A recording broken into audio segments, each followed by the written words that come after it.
Welcome to Collin's Corner. After a much needed break, we are back again for some more awesome episodes.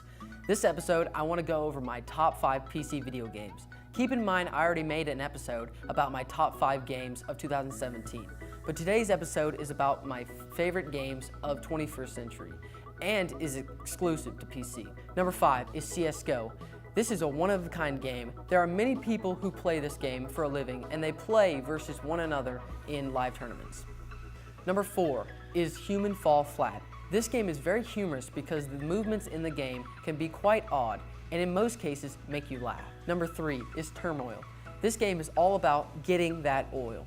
You get upgrades and try to collect all the oil in the land before the year ends in the game. Number 2 is Rainbow Six Siege.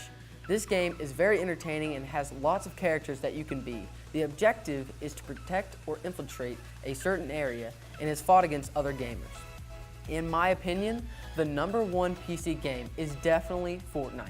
This game invites all ages to come play in an exciting game where you can build forts and fight other players without blood, cursing, or a toxic community. While playing in the open map, everyone tries to survive against other players and the play area, which gets smaller and smaller. The last player alive wins. Hope you guys enjoyed my top 5 PC games. I'll see you in the next one.